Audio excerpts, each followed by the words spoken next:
The Adventures of Tom Sawyer by Mark Twain. To my wife, this book is affectionately dedicated. Preface. Most of the adventures recorded in this book really occurred. One or two were experiences of my own, the rest those of boys who were schoolmates of mine. Huck Finn is drawn from life, Tom Sawyer also, but not from an individual.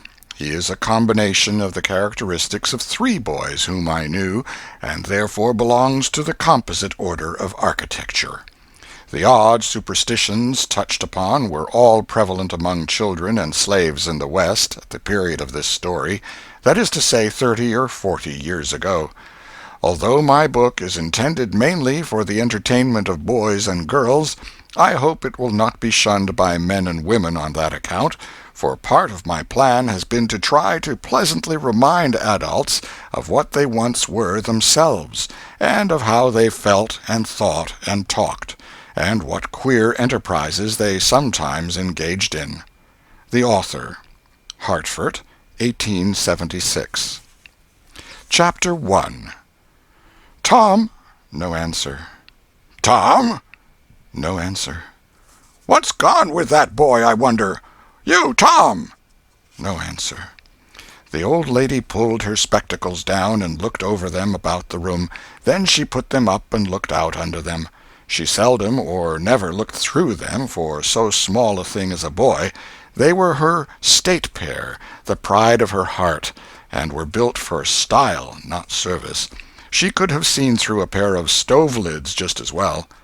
She looked perplexed for a moment, and then said, not fiercely, but still loud enough for the furniture to hear, "Well, I lay if I get hold of you, I'll—" She did not finish, for by this time she was bending down and punching under the bed with a broom, and so she needed breath to punctuate the punches with. She resurrected nothing but the cat. "I never see the beat of that boy." She went to the open door and stood in it, and looked out among the tomato vines and jimpson weeds that constituted the garden. No Tom. So she lifted up her voice at an angle calculated for distance, and shouted, "You, Tom!"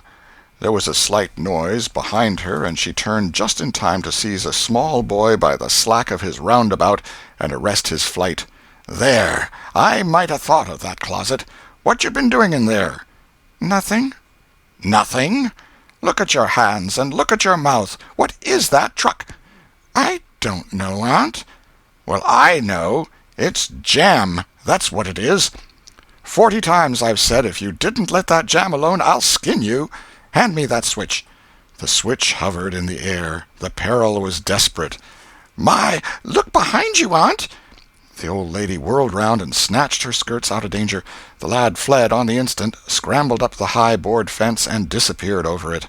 His Aunt Polly stood surprised a moment, and then broke into a gentle laugh. "Hang that boy! Can't I never learn anything? Ain't he played me tricks enough like that for me to be looking out for him by this time? But old fools is the biggest fools there is. Can't learn an old dog new tricks, as the saying is. But my goodness, he never plays them alike 2 days, and how is a body to know what's comin'? He 'pears to know just how long he can torment me before I get my dander up, and he knows if he can make out to put me off for a minute or make me laugh, it's all down again, and I can't hit him a lick. I ain't doing my duty by that boy, and that's the Lord's truth, goodness knows. Spare the rod and smile the child, as the good book says. I'm a-laying up sin and sufferin' for us both, I know. He's full of the old scratch, but laws o' me, he's my own dead sister's boy, poor thing, and I ain't got the heart to lash him somehow. Every time I let him off, my conscience does hurt me so, and every time I hit him, my old heart most breaks. Well, well, a man that is born of a woman is of few days and full of trouble, as the Scripture says, and I reckon it's so. He'll play hooky this evening. That's southwestern for afternoon. And I'll just be obleeged to make him work tomorrow to punish him. It's mighty hard to make him work Saturdays when all the boys is having holiday, but he hates work more than he hates anything else, and I've got to do some of my duty by him, or I'll be the ruination of the child."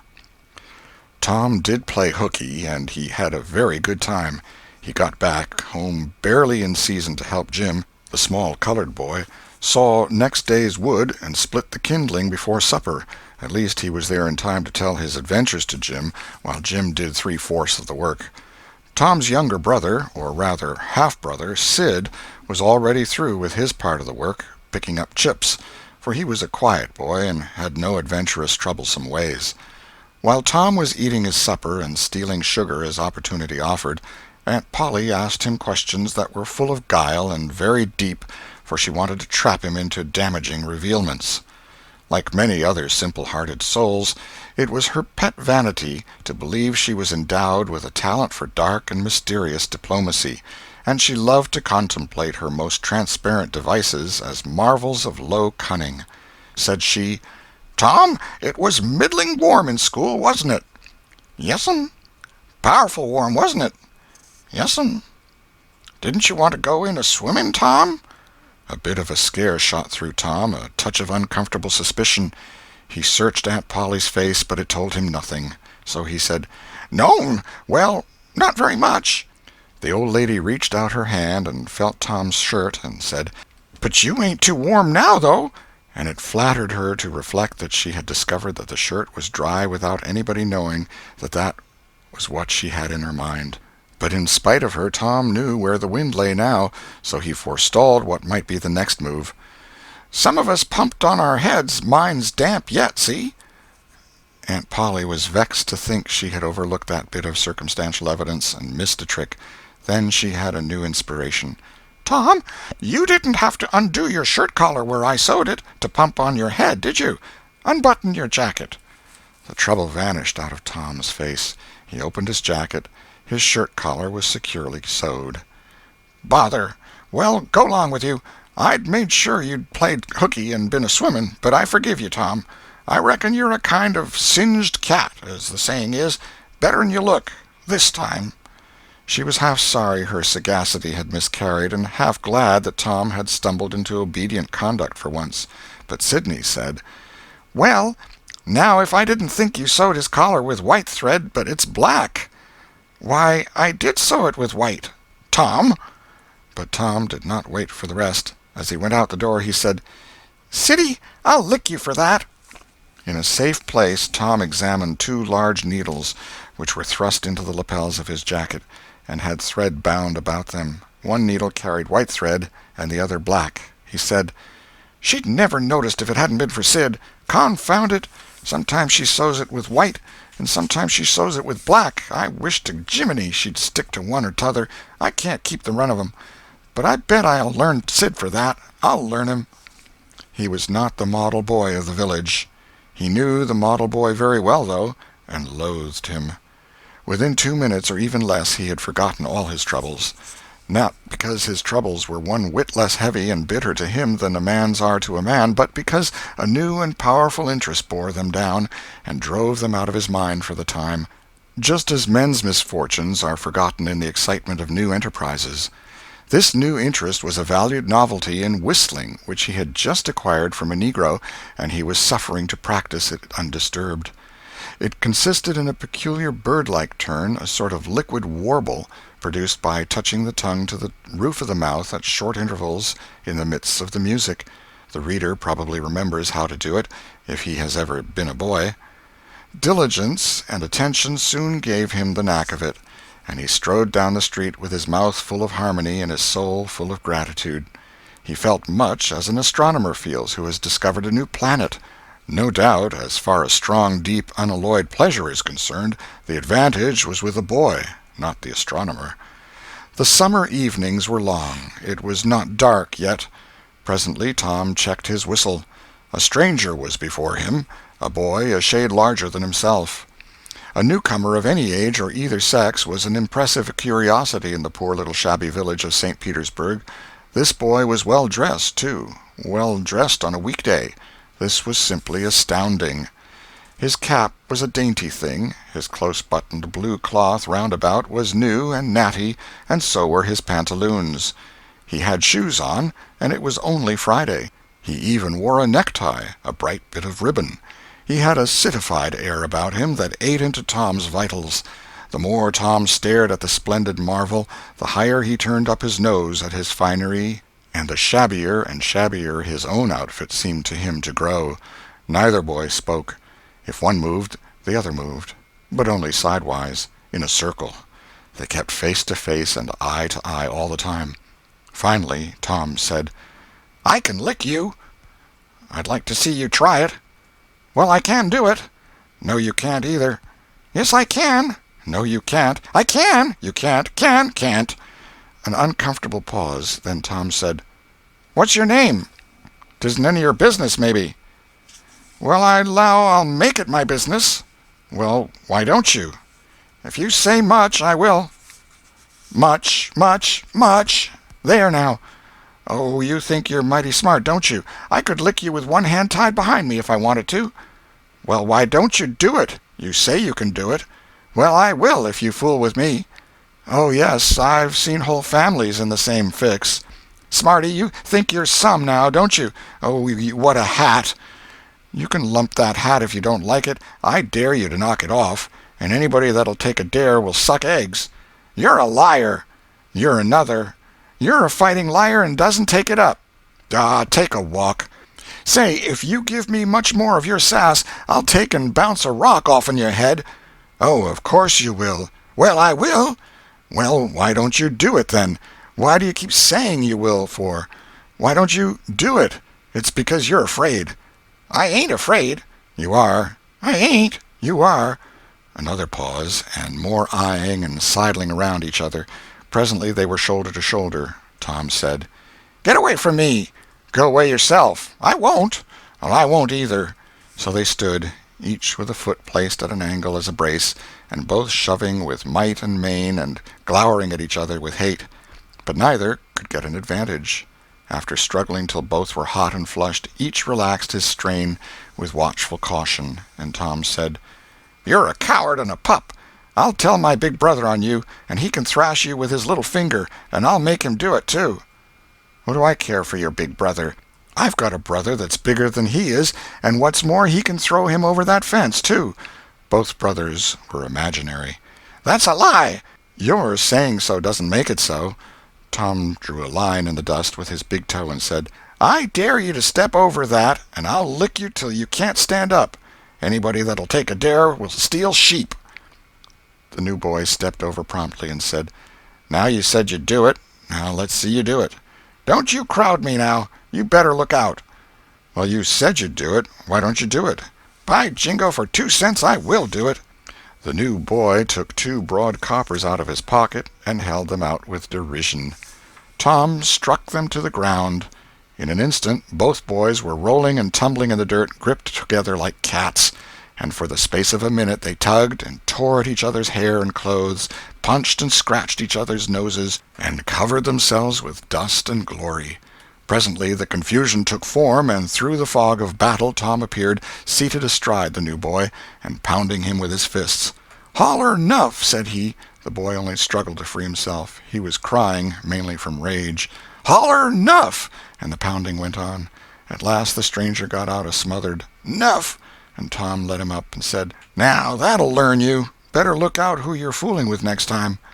The new boy went off brushing the dust from his clothes, sobbing, snuffling, and occasionally looking back and shaking his head and threatening what he would do to Tom the next time he caught him out, to which Tom responded with jeers and started off in a high feather, and as soon as his back was turned the new boy snatched up a stone, threw it, and hit him between the shoulders, and then turned tail and ran like an antelope.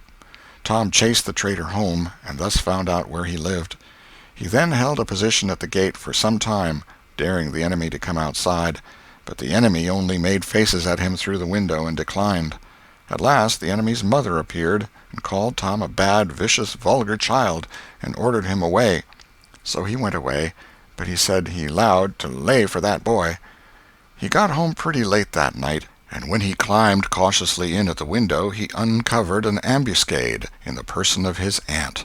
And when she saw the state his clothes were in, her resolution to turn his Saturday holiday into captivity at hard labor became adamantine in its firmness. Chapter 2. The Glorious Whitewasher. Saturday morning was come, and all the summer world was bright and fresh and brimming with life. There was a song in every heart, and if the heart was young, the music issued at the lips. There was cheer in every face, and a spring in every step. The locust trees were in bloom, and the fragrance of the blossoms filled the air. Cardiff Hill, beyond the village and above it, was green with vegetation, and it lay just far enough away to seem a delectable land, dreamy, reposeful, and inviting.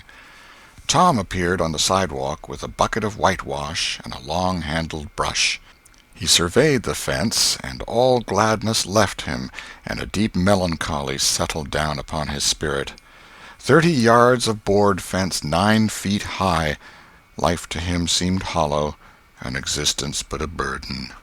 Sighing, he dipped his brush and passed it along the topmost plank, repeated the operation, did it again, compared the insignificant whitewashed streak with the far-reaching continent of unwhitewashed fence, and sat down on a tree-box discouraged. Jim came skipping out at the gate with a tin pail and singing "Buffalo Gals." Bringing water from the town pump had always been hateful work in Tom's eyes before, but now it did not strike him so. He remembered that there was company at the pump. White, mulatto, and Negro boys and girls were always there waiting their turns, resting, trading playthings, quarreling, fighting, skylarking. And he remembered that although the pump was only 150 yards off, Jim never got back with a bucket of water under an hour, and even then somebody generally had to go after him. Tom said, "Say, Jim, I'll fetch the water if you'll whitewash some." Jim shook his head and said, "Can't, Mars Tom. Old missus, she told me I got to go and get this water and stop fooling around with anybody. She say she spec Mars Tom gwine to ax me to whitewash, and so she told me to go 'long and tend to my own business. She 'lowed she'd tend to whitewashing." "Oh, never mind what she said, Jim. That's the way she always talks. Give me the bucket. I won't be gone only a minute. She won't ever know." "Oh, I dasn't, Mars Tom. Old missus, she'd take and tar the head off'n me. 'Deed she would." She never licks anybody. Whacks 'em over the head with her thimble, and who cares for that, I'd like to know. She talks awful, but talk don't hurt. Anyways, it don't if she don't cry. Jim, I'll give you a marvel. I'll give you a white alley." Jim began to waver. "White alley, Jim, and it's a bully taw." "My, that's a mighty gay marvel, I tell you. But, Mars Tom, I's powerful 'fraid of old missus. And besides, if you will, I'll show you my sore toe." Jim was only human. This attraction was too much for him. He put down his pail, took the white alley, and bent over the toe with absorbing interest while the bandage was being unwound. In another moment he was flying down the street with his pail and a tingling rear. Tom was whitewashing with vigor, and Aunt Polly was retiring from the field with a slipper in her hand and triumph in her eye. But Tom's energy did not last. He began to think of the fun he had planned for this day, and his sorrows multiplied. Soon the free boys would come tripping along on all sorts of delicious expeditions, and they would make a world of fun of him for having to work. The very thought of it burnt him like fire. He got out his worldly wealth and examined it. Bits of toys, marbles, and trash. Enough to buy an exchange of work, maybe, but not half enough to buy so much as half an hour of pure freedom. So he returned his straitened means to his pocket and gave up the idea of trying to buy the boys. At this dark and hopeless moment an inspiration burst upon him, nothing less than a great, magnificent inspiration. He took up his brush and went tranquilly to work. Ben Rogers hove in sight presently, the very boy of all boys, whose ridicule he had been dreading. Ben's gait was the hop, skip, and jump, proof enough that his heart was light and his anticipations high. He was eating an apple, and giving a long, melodious whoop at intervals, followed by a deep-toned ding-dong-dong, ding-dong-dong, for he was personating a steamboat. As he drew near, he slackened speed, took the middle of the road, leaned far over to starboard, and rounded to, ponderously and with laborious pomp and circumstance, for he was personating the big Missouri, and considered himself to be drawing 9 feet of water. He was boat and captain and engine bells combined, so he had to imagine himself standing on his own hurricane deck giving the orders and executing them. "Stop her, sir! Ting-a-ling-ling. The headway ran almost out, and he drew up slowly towards the sidewalk. Ship up to back. Ting-a-ling-ling. His arms straightened and stiffened down his sides. Set her back on the starboard. Ting-a-ling-a-ling. Chow! Chow! Chow! Chow! His right hand, meantime, described stately circles, for it was representing a 40-foot wheel. Let her go back on the larboard. Ting-a-ling-a-ling. Chow! Chow! Chow! The left hand began to describe circles. Stop the starboard. Ting-a-ling-ling. Stop the larboard. Come ahead on the starboard. Stop her. Let her outside. Turn her over slow. Ting-a-ling. Chow! Chow! Chow! Get out that headline. Lively now. Come out of there with your spring line. What are you about there? Take up a turn that stump with the bright of it. Stand by that stage. Now let her go. Done with the engine, sir. Ting-a-ling-ling. Sht, sht, sht. Trying the gauge cocks, Tom went on whitewashing, paid no attention to the steamboat. Ben stared a moment and then said, Hi-yi, you're up a stump, ain't you? No answer. Tom surveyed his last touch with the eye of an artist. Then he gave his brush another gentle sweep and surveyed the result as before. Ben ranged up alongside of him. Tom's mouth watered for the apple, but he stuck to his work. Ben said, Hello, old chap. You got to work, hey? Tom wheeled suddenly and said, Why, it's you, Ben. I weren't noticing. Say, I'm going in a-swimming. I am. Don't you wish you could? But of course you'd rather work, wouldn't you? Course you would. Tom contemplated the boy a bit and said, What do you call work? Why, ain't that work? Tom resumed his whitewashing and answered carelessly, Well, maybe it is and maybe it ain't. All I know is it suits Tom Sawyer. Oh, come now, you don't mean to let on that like you like that. The brush continued to move. Like it? Well, I don't see why I oughtn't to like it. Does a boy get a chance to whitewash a fence every day? That put the thing in a new light. Ben stopped nibbling his apple. Tom swept his brush daintily back and forth, stepped back to note the effect, added a touch here and there, criticized the effect again. Ben, watching every move and getting more and more interested, more and more absorbed. Presently he said, Say, Tom, let me whitewash a little. Tom considered, was about to consent, but he altered his mind. No, I reckon it wouldn't hardly do, Ben. You see, Aunt Polly's awful particular about this fence, right here on the street, you know. But if it was the back fence, I wouldn't mind, and she wouldn't. Yes, she's awful particular about this fence. It's got to be done very careful. I reckon there ain't one boy in 1,000, maybe 2,000, that can do it the way it's got to be done. No, is that so? Oh, come now, let me just try. Only just a little. I'd let you if you was me, Tom. Ben, I'd like to, honest Injun, but Aunt Polly, well, Jim wanted to do it, but she wouldn't let him. Sid wanted to do it, and she wouldn't let Sid. Now, don't you see how I'm fixed? If you was to tackle this fence and anything was to happen to it, oh, shucks, I'll be just as careful. Now let me try. Say, I'll give you the core of my apple.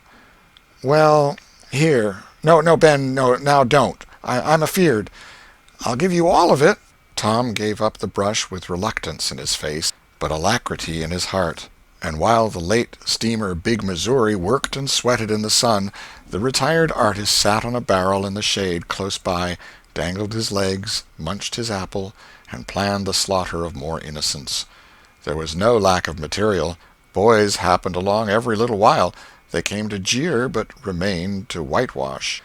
By the time Ben was fagged out, Tom had traded the next chance to Billy Fisher for a kite in good repair, and when he played out, Johnny Miller brought in for a dead rat and a string to swing it with, and so on, hour after hour.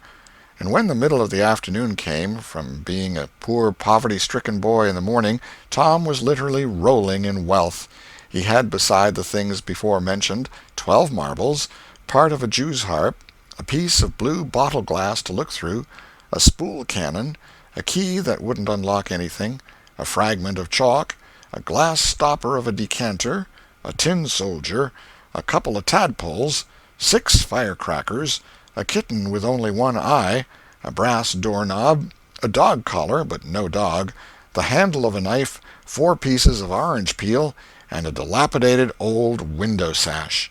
He had had a nice, good, idle time all the while, plenty of company, and the fence had had 3 coats of whitewash on it.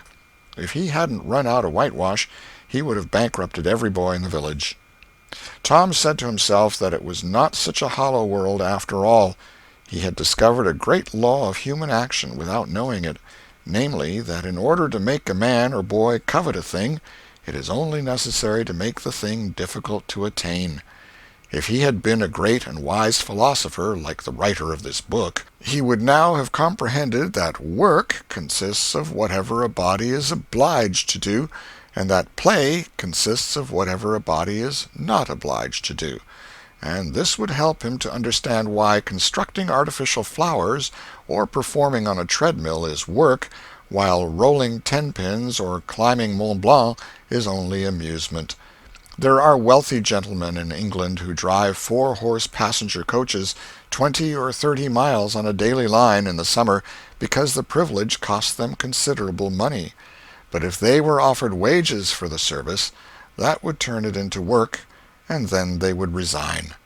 The boy mused a while over the substantial change which had taken place in his worldly circumstances, and then wended toward headquarters to report.